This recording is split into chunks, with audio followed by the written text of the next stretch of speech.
It all started a long time ago, before America was even in World War II. China was already fighting a terrible war with Japan. So Japan had invaded China and was taking over big parts of the country. China needed help badly. They didn't have a strong air force, and Japanese planes were bombing their cities and supply lines without much trouble. And America was officially neutral then. It wasn't in the war, but many people in America felt bad for China.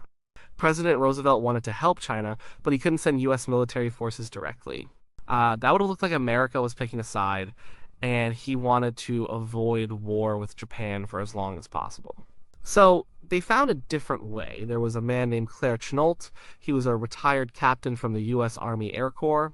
Chennault was a good pilot, but more than that, he was a very smart tactician. He had spent a lot of time thinking about how air combat worked. He knew how to fight with planes, and he understood the weaknesses of different aircraft.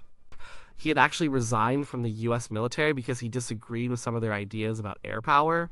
In 1937, Chennault went to China. The leader of China, Chiang Kai-shek, had hired him. Chennault's first job was to train Chinese pilots, but he quickly saw that China needed more than just training. They needed actual planes and pilots who could fly them against the Japanese. China just couldn't build its own air force fast enough. So the idea came up for a group of American volunteers. This wasn't a secret exactly, but it was handled very carefully. The US government quietly allowed American military pilots to resign from their service and go to China. They were going as civilians, not as official US military personnel. This kept up the appearance that America wasn't directly involved in the war. Recruiting these pilots wasn't too hard. The pay was really good. An American pilot in the US military might make a couple $100s a month. In China, they were offered $600 a month, and they got a bonus for every Japanese plane they shot down. That was a lot of money back then. But it wasn't just about the money. Many of these pilots felt strongly about helping China. They saw Japan as an aggressor, and they wanted to fight fascism and defend democracy. It was an adventure, too, a chance to be part of something big. They signed contracts with a company called the Central Aircraft Manufacturing Company, or CAMCO. This made it look like they were just private employees. They traveled to China by ship, often taking long, roundabout routes to avoid drawing attention. They were a mix of pilots from the U.S. Army Air Corps, Navy, and Marines. They arrived in China in 1941, mostly by summer and fall. Their base was set up mostly in Kunming, a city in southwest China. It was a rugged place. The airfields were simple, the living conditions were tough, but these guys were there to fight.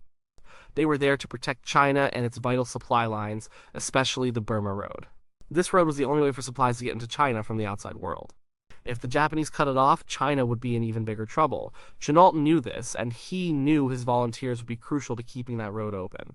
So, before they even had their famous name, these American pilots were already a unique group. They were American citizens, but they were fighting for China, flying American planes against the Japanese, all while their own country was still technically at peace. Now, they were getting ready for a fight that would soon give them a name that would echo through history. The group of American pilots officially called themselves the American Volunteer Group, or AVG. That's what they were listed as. But the name Flying Tigers came later, and it stuck a lot better. They got some good planes too. Curtiss P-40 Warhawks. These were not the most modern planes, even for 1941. The British and Americans had newer, faster planes, but the P-40 was tough. It could take a beating, and it had a powerful engine that allowed it to dive fast. Chennault saw that. When the pilots first got to China, they faced a lot of challenges. They had to get used to their new planes. Many of them had never flown a P-40 before. The airfields were basic, often just dirt strips. Supplies were hard to get. Parts for their planes were scarce. And they were in a completely different country with different food, a different language, and a different culture. It was a big adjustment for most of them. Chennault, their commander, was key to their success.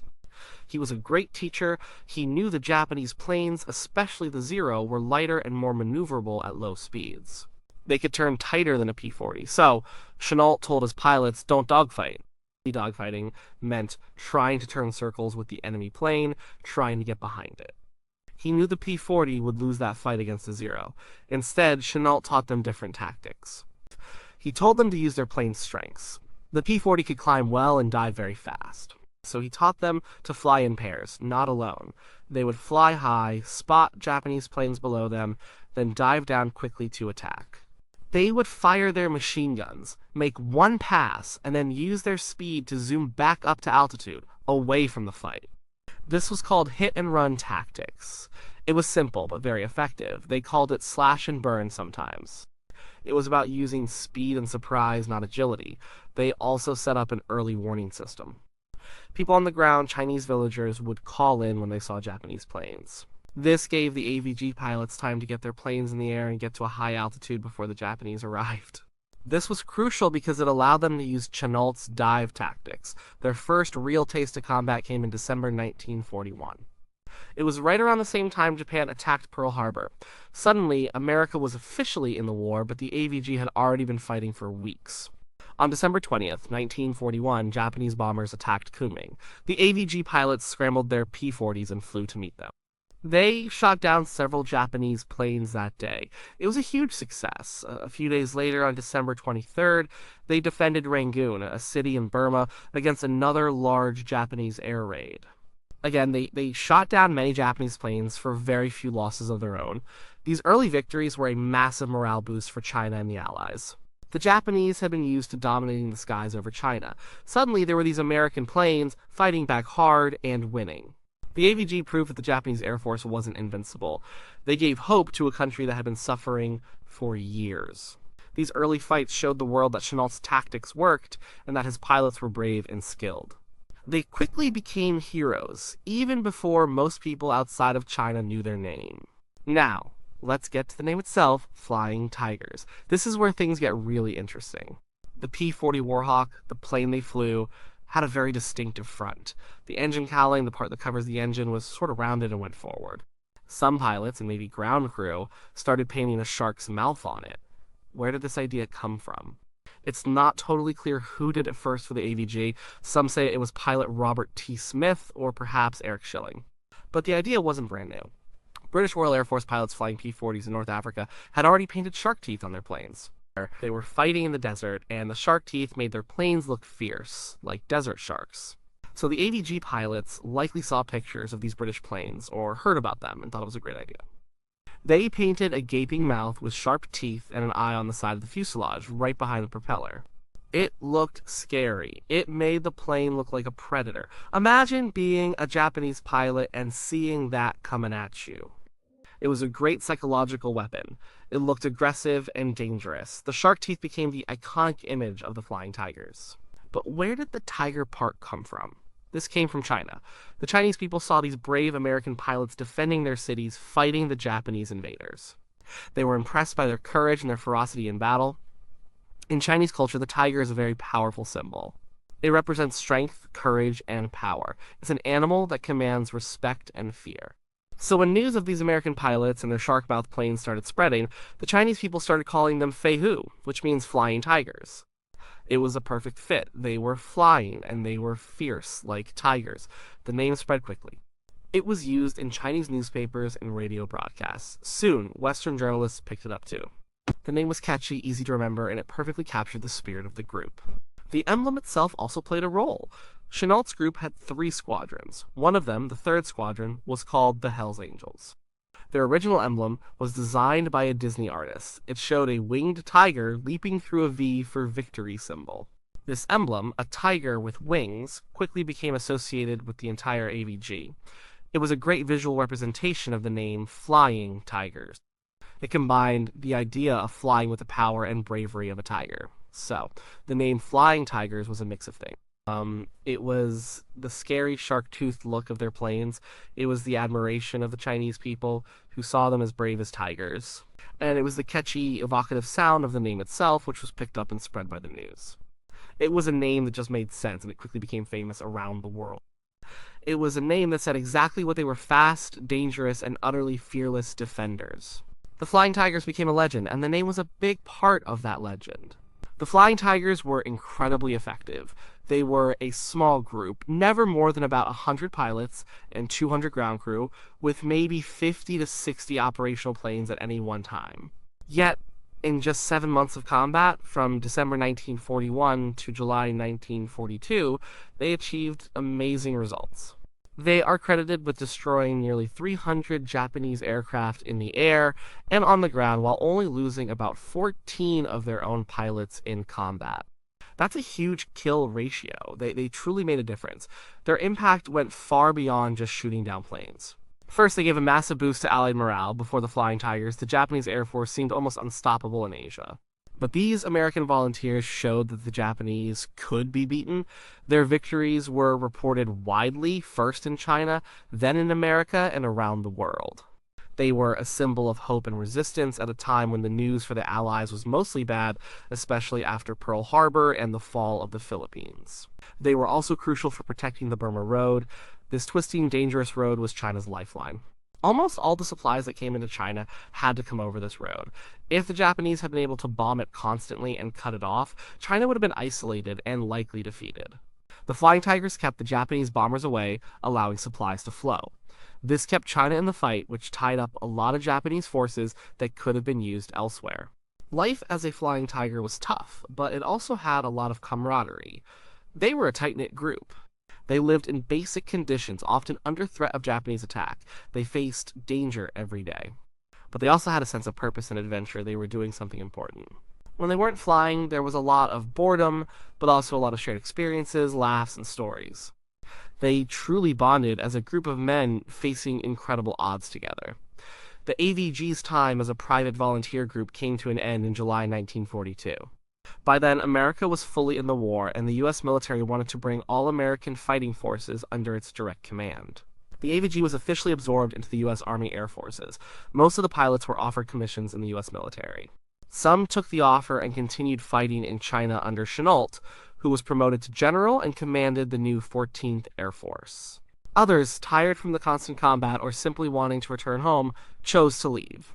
But even though the AVG itself ceased to exist, its legend continued. The pilots who stayed on, and the new pilots who joined, continued to fly under the banner of the Flying Tigers' spirit. The shark teeth on the P-40s remained. Chennault's tactics continued to be used. The Flying Tigers had shown how a small, determined group could make a huge difference against a much larger enemy. Their bravery, skill, and the famous name they earned left a lasting mark on history. They were heroes, not just to China, but to America and the world. Their story became a symbol of early American involvement and success in World War II. The name Flying Tigers didn't just fade away when the American volunteer group was absorbed into the regular U.S. military. In fact, it grew even stronger and continues to resonate today. There are many reasons why this name endures. First, it's just a great, powerful name. Flying Tigers instantly brings to mind images of courage, ferocity, and exotic adventure. It's memorable, easy to say, and it perfectly describes the spirit of these pilots. The name itself is a fantastic piece of public relations, even if it wasn't deliberately created for that purpose. It stuck because it was so fitting. The story of the Flying Tigers represents a unique chapter in American military history. These weren't regular soldiers or sailors, they were private citizens, volunteers who chose to fight a war before their country officially did. This willingness to step up, to help an ally in distress when America was still neutral, makes their story special. It shows a kind of independent, daring spirit that Americans admire. They weren't ordered to fight, they volunteered. Their story is also one of ingenuity and success against overwhelming odds. Claire Chennault's tactics, using the P-40 strengths and avoiding its weaknesses, showed smart thinking. It proved that a smaller, well-trained, and well-led force could beat a numerically superior enemy. This kind of underdog story is always inspiring. They were heroes who won battles when many others were losing them. The impact they had on popular culture also helped the name endure. Their story was so compelling that it quickly became the subject of movies, books, and documentaries. Even during the war, Hollywood made films about them. This brought their legend to a wider audience and cemented the Flying Tigers name in the public imagination. People loved the idea of these brave Americans fighting in a far-off land. And, in a deeper sense, the Flying Tigers represent a historical bond between China and America. For the Chinese people, these American pilots were true friends who came to help when China was in its darkest hour. This shared experience of fighting a common enemy, the Japanese, created a lasting connection. Even with all the political changes between the two countries later on, the story of the Flying Tigers remains a symbol of friendship and cooperation. They were a beacon of hope for the Chinese people, and that memory is still cherished. The blend of the iconic shark teeth painted on the planes, the powerful symbol of the tiger in Chinese culture, and the simple fact that these men truly flew like tigers and battle fast, fierce, and deadly, all came together to create an unforgettable legend. They were more than just pilots, they were symbols of resistance, hope, and determination. They embodied the idea that a few brave individuals could make a huge difference in the world. So, why were they called the Flying Tigers? Because their planes looked like sharks. The Chinese saw them as brave as tigers, and the name just fit. It was a perfect storm of circumstances, culture, and courage that created one of the most famous and enduring names in military history. And that name still reminds us of a time when a group of ordinary Americans did something truly extraordinary.